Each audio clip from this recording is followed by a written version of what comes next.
Okay, good evening, everyone. I think is the microphone on? Is it? It is on. Okay. Hi, everyone. I hope you can hear me.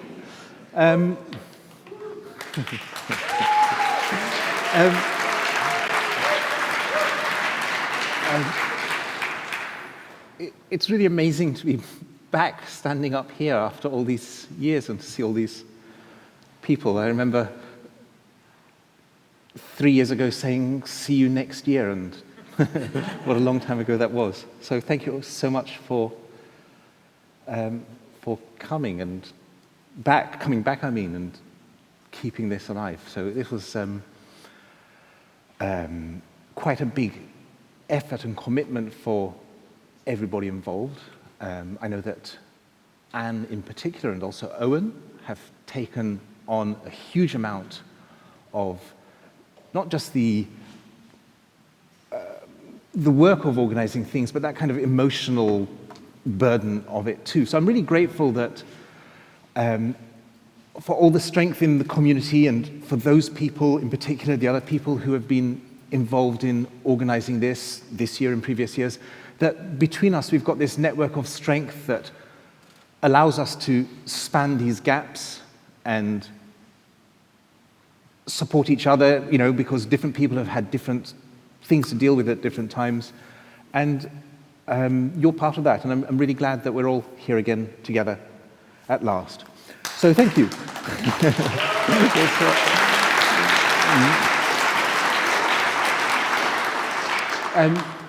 I want to introduce myself.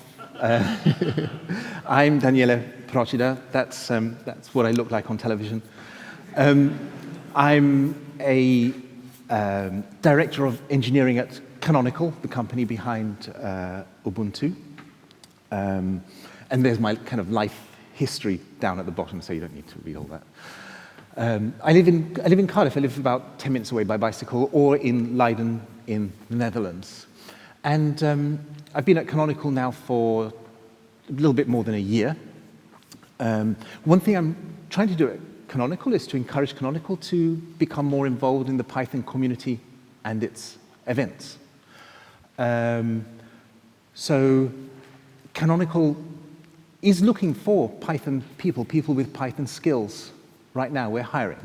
I'm also hiring a large number of technical authors for documentation. And of course, Canonical has many products besides Ubuntu. So if anything I happen to say in the next half hour or so makes you interested in any of those things, it wouldn't be a very bad thing for the Python community if you happened to mention both Canonical and, say, PyCon UK or something like that in the same breath or message somewhere, because I think people need to see the interaction between our community and the company. So think about that. On the other hand, if you're thinking, my God, is Canonical aware that they've got this idiot representing them out there, then perhaps don't mention that. Anyway. So, I want to talk about dogs and tails, because the dog and the tail provide us with a model of a relationship between concerns that I think is a really important and interesting one, because a dog and a tail, they belong together. And they don't just go together, they go together in a particular order. It's the dog that wags the tail and not the other way round. That's how it should be. The dog comes first. And we're not saying the tail is not important or doesn't matter, because a dog without a tail is rather a sad kind of creature, I think. But the relationship between the dog and the tail gives us, I think, a rich and quite charming metaphor. And if you know me, that I never metaphor I didn't like. So I think we can apply this metaphor of the dog and the tail to software and documentation to help us understand that relationship. So perhaps we can say that documentation is to software as the tail is to a dog. And perhaps we can use this image to keep the two in a good and healthy relationship, because I think software and documentation do belong together, just like a dog and its tail belong together. And we can say that they belong together in a particular order, that the software wags the documentation, not the other way around. But still, the documentation is essential to the software. Software without documentation is as sad as a dog without a tail. And to be honest, I think that this relationship between documentation and software is one that many serious-minded teams and organizations aim for. I haven't actually heard of anybody talking about a dogtail model of software documentation. So, if somebody wants to become famous on Hacker News for a day or so, maybe you could invent it now and that would become what you're famous for. Probably worth a day or two of internet fame. Also, I like it as a metaphor because it's an organic metaphor, and they're always good because when we have organic metaphors, then we tend to get a good sense of what is healthy. On the other hand, the same metaphor can also give us clues about what's not right, what's unhealthy. So that's why we have the expression, the tail that wags the dog, which is something that can't happen in nature or shouldn't happen. And it becomes a good way of identifying an inappropriate, disordered arrangement of priorities and influence in our world. And if there's one thing we know about our world, is it's full of inappropriate, disordered arrangements of priorities, and a lot of them are also to be found in software. So I want to give you a couple of examples of dog wagging when we get this relationship wrong, and how it leads to problematic outcomes, or potentially problematic ones, and it distorts our perspective of things and how they should be. When I was 18, I was in Hungary visiting a friend of mine who was also 18, and he took me out for a ride on his motorbike on a hot August night on the roads coming out of Budapest. So naturally, for safety gear, I was wearing shorts and a t-shirt and probably flip-flops. So even by the standards of an 18-year-old, I could be pretty stupid. And I hadn't been a motorbike passenger before, but I discovered something. I discovered even though I wasn't the pilot of the motorbike, I was sitting behind, I was a passenger, I could steer it just by shifting my weight. All I had to do was lean, and the motorbike would go where I wanted it to go.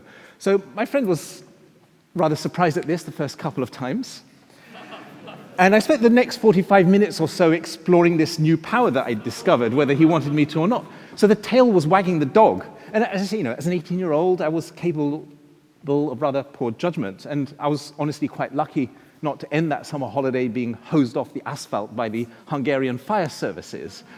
I got away with it. I got away with having fun being a tail that could wag a dog.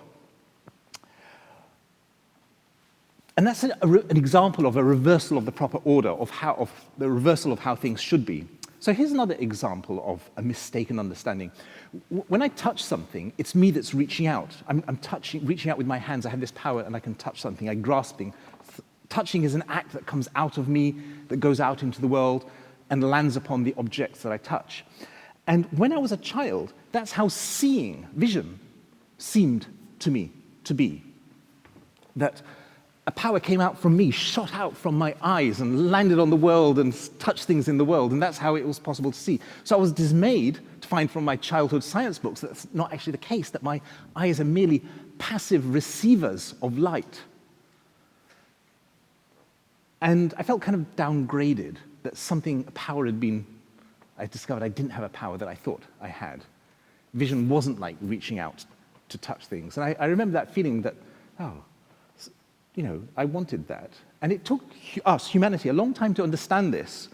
And you can appreciate why, because humanity felt like I did as a 6-year-old. In the time of Plato and Euclid, the power of the eye was described as a kind of internal fire that reached out. And philosophers, as scientists as we would call them now, wrestled with that question, trying to put together a picture of a theory of vision that could account for what was known about the world and the way vision seemed to behave. So there were these theories of vision that posit some kind of force or fire that's emitted by the eye, and they were part of serious scientific discourse, and the eye idea still hangs around in our popular culture. So as soon as you think about the idea of being able to see through things, that's a very early idea of superhuman power. In the 20th century, it started being called X-ray vision, so it became attached to science. But you think about that, you realize that's only possible, X-ray vision, being able to see through things, if you have the idea of vision as a power that comes out of the eyes rather than as it actually is. It's not compatible with what we know about vision. So being able to see through things implies an internal fire. And still today, 2022, that's how people think naturally about their vision. And some people, until they question it, that's what they think it really, in fact, is. So you could say the naive theory of vision gets it wrong, gets the order of things wrong.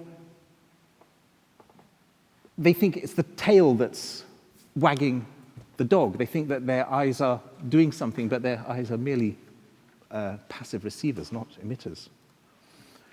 And one thing that's quite noticeable about dog-tail relationships when they get disordered is how bothered people are. So if you saw a tail wagging a dog, you would call a vet or an exorcist or something. And if you saw an idiot teenage passenger on a motorbike determining its direction, you'd be alarmed and annoyed. And if somebody tells you that you're able to see because of a power that comes out of the eyes, well, maybe you might waste your time trying to correct them or something, I don't know. But what if someone said that documentation is what shapes software? So a good way to think about this relationship is about the relationship between the active and the passive. So producing software is more like an active, creative business, but producing documentation is more like a passive, interpretive one. The work of writing software brings something new into existence. The work of documentation describes and understands and reflects something that already exists. The documentation expresses what's in the software. Not that one is better or more valuable or something, but one does come first. They do come in a certain order. They have a particular relationship that's important. The motorbike pilot is supposed to be the active agent, not the passenger. The eye is not, after all, the source of an internal fire, that it's a passive receiver. Things just don't work like that. And the dog is the active source of the wagging. Yeah? The tail expresses what's in the dog. You can't make the dog happy by wagging its tail. That's not the... So I like this because it implies a flow either of information from one side to the other, like in the case of documentation, or of causation, like in the dog, or the motorbike, maybe. And that means that we should be able to discern when we look at, say, the documentation or the tail, what's going on in the other thing. If we look at the documentation and the documentation looks clunky and unfluid, probably it's a sign that the software itself, there's logic in the software that's clunky and unfluid. It means the tail can be a faithful, reliable guide to the state of the dog. It can be a guide that we can trust. And we need faithful documentation for our software to help us understand and judge it. I'll tell you one more story about dogs and tails. So, on the first Modern Lovers album, 1973, Jonathan Richman says that what he really wants is a girlfriend to look at paintings with. He says, if I were to walk through the Museum of Fine Arts in Boston, then the first thing I would do is go to the room where they keep the Cézannes. And he says, but if I had by my side a girlfriend, then I could look through the paintings. I could look right through them. And I know what he means, because I've had that experience. I have a girlfriend, and we go to museums to look at paintings. And more than anyone I've ever known, she has the power to see right through a painting. This is a painting that's in the Lachenhal in Leiden, in the Netherlands, by César van Everdingen. We were looking at paintings, and she said, oh, look, I saw another painting by this one in the Rijksmuseum. And I said, oh, really? And it turned out she was right. I said, how did you know? And she said, I can tell by the way he painted the dog from behind. And I said, you recognize the artist from that? And I shouldn't have been surprised, because I've had that experience so many times. My girlfriend, you know, she's the mother of my children. It's been 28 plus years, but it's so nice to call her my girlfriend. So I've had that experience so many times of visiting museums. I've never known anyone who can, with that visual power, to see things in a painting, brush strokes, a detail of a composition or a texture, and she will know what she's seeing. She reads, I read the plaque on the wall next to the painting, and she reads the painting itself. It's really something extraordinary. It says the back of a dog is as recognizable for her as the artist's name. And it's not just facts or information that she's reading off from the painting, it's deeper. She knows what is meant by what she's looking at, how it fits into the bigger picture of the artist and his time, or the artist's time. It's the meaning. It could be an old Dutch master or a 20th century watercolor. She stands in front of it and she reads it like a book. And when I'm in a museum with her, then it means it takes my experience and understanding to another level as well. I enjoy going to museums, but that's a different kind of experience. So I've got what Jonathan Richman was pining for. He wanted a girlfriend to look at paintings with so he could see right through them. So she has this power to see through the paintings, and she grasps what's inside them. She has this real visual power. And that's really interesting, because where is this visual power coming from? And it's coming from her. It's being emanated by her. It's an internal fire. So I'm going to take back some of my remarks about the relationship, about what's active and what's passive, and what's interpretive and what's creative, and so on. I want to challenge that relationship altogether. If you want to understand a work of art, or the history of art and movement, who do you want to hear from? The artists or the creators? No. You need art critics and historians, because they're the ones who can place art into meaningful context, who can pick things apart and put them back together for you. They're the ones who can tell you a story that makes sense about it. The artists, they've got the art up there in their face. And you're embarrassed when you hear them talk, because what they say about their own art is banal and uninteresting. They are so often incoherent and inarticulate about what they're doing. And sometimes you'll hear an artist talking about their art on the radio or something, and it sounds like an ant talking about an anthill or something. It's so disappointing. I think you have literally no idea what you're talking about. This is the artist talking about their own work. Maybe it's not usually that bad, but sometimes it is. But, usually they have some idea. But so often those ideas seem impoverished and banal and stunted. But I like artists for their art, not for their insight into it. If we want insight, we have art critics. That's what they're there for. We have a long, illustrious, rich tradition of art criticism, which has been in permanent dialogue with art for centuries. And it's a badly understood dialogue and relationship, because we get really sniffy about critics who we think are overstepping their mark. We dismiss them as tails that think they have the power to wag the dog. They're not good enough to be artists, so they became critics. As they're reduced to mere reviewers, jaded observers. Maybe they're full of knowledge and so on, but it's a little bit dead. There's no spark in there, poor things. And that idea is wrong. It's completely wrong about art. Criticism is part of art. The art doesn't come first or exist separately. The art and the criticism come into being together. You couldn't have art without criticism any more than you could have art without artists. So I'd like to see that idea of the active and the passive, that there's this flow from one side to the other. I'd like to see that buried, because I think it's so badly wrong.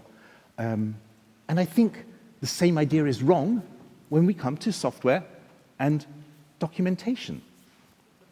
If we want to understand what we're seeing, then I think we have to go back to the ancient Greeks. Because when you go to a museum, well, do you see colored marks and shapes on the wall? Well, yes, objectively, in one sense, yes, you do. That's what you're seeing, colored marks and objective shapes, colored marks and shapes on a canvas. But when I see a painting, when I see a painting itself for itself, it's illuminated not by photons, but with some kind of internal fire, some power that's reaching out from me to it, that grasps it. Not just to grasp the thing that exists by itself, but to give it, to invest it with meaning and reality. The art depends on me. The seer is part of the art. So I'm standing right here now looking out at you, and there are all these photons that started their journey in the sun, and they're bouncing off you, and they're impinging on my retinas, they're crashing into my open eyes at the speed of light. It's a wonder I don't fall over backwards, they're going so fast. And I do nothing else, I just receive them. But that's nothing to do with seeing. I see you because I know what it means to see you. I see people here, and there's a meaning in what I see. what I see attains a reality in my world because of the power that I have to invest in it. So I'm bathing you with my internal fire, and that's how I'm able to see you in this room and know what it means. So we should rewrite the physics books because they're so wrong. Because Plato and Euclid and the 6-year-old me were right about vision, and modern science and physicists are wrong. So to software documentation, I want to write that relationship too. I'm hiring now for technical authors at Canonical. I've read about, well over 700 applications, and I wish them all well, but the ones that make my heart sink are the competent ones that humbly and passively and meekly place documentation at the service of software, of tails that faithfully respond and wag to the dog. And I don't want that, because documentation is part of the product. Code, of course, code can exist without documentation, but it's like saying that marks on a wall exist without a history of criticism.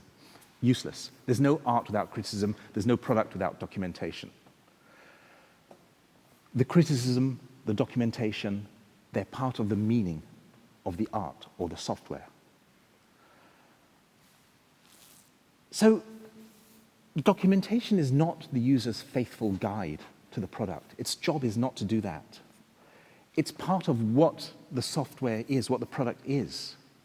And just as art and criticism are in this permanent dialogue, so are documentation and software. They respond to each other. When I'm talking to you, I don't really know what I'm saying until I've heard myself say it, and I've heard it bounce back off you in your own interpretation of it. I don't understand it in my own head until it's out there in the world. I need that critic to be in dialogue with me.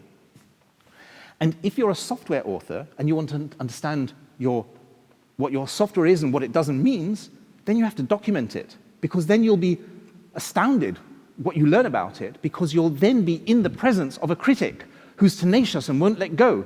And won't let go because that critic is actually yourself doing that documentation. It's a way of being outside yourself, a critic who won't be brushed off. And that's one reason programmers don't like doing documentation. They can't stand the scrutiny of a tenacious critic, and I can understand that. And I'll tell you another secret why writing documentation is often hard. It's often because your software is bad. Because your software...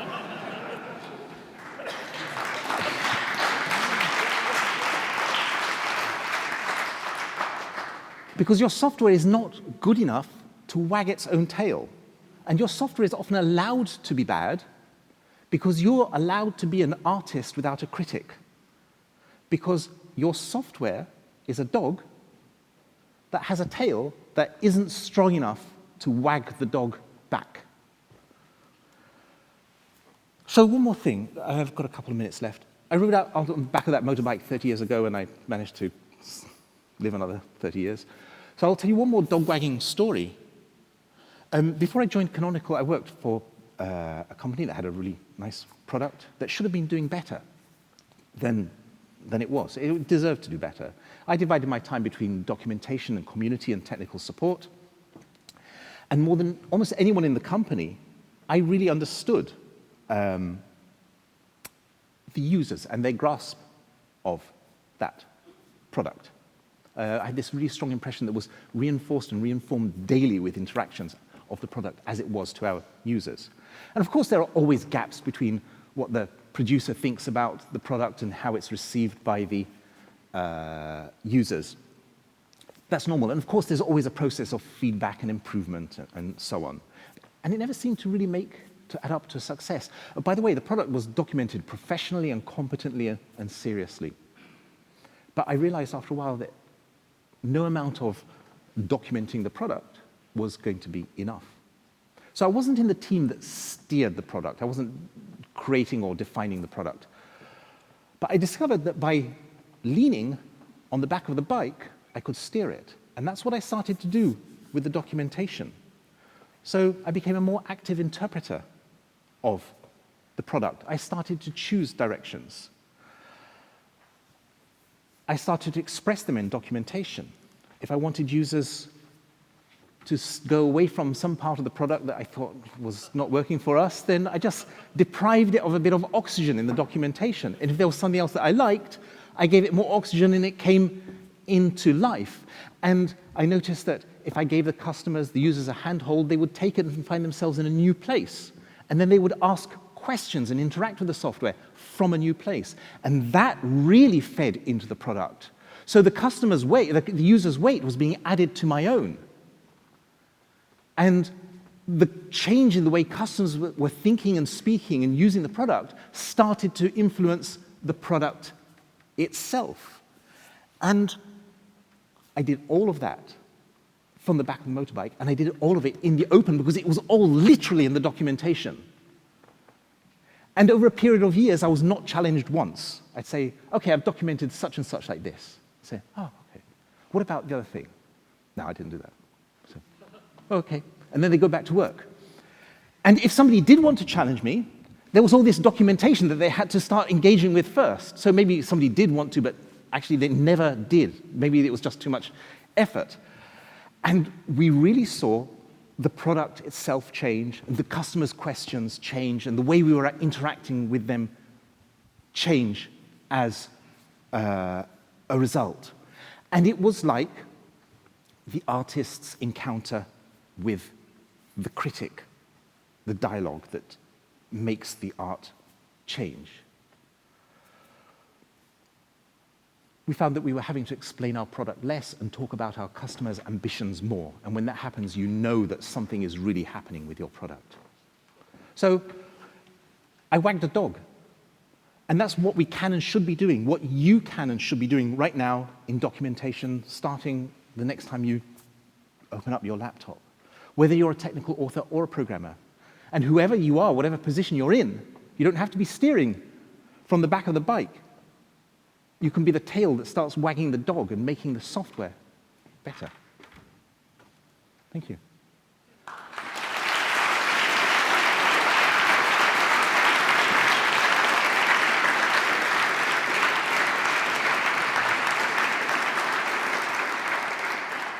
I have time for questions if you do.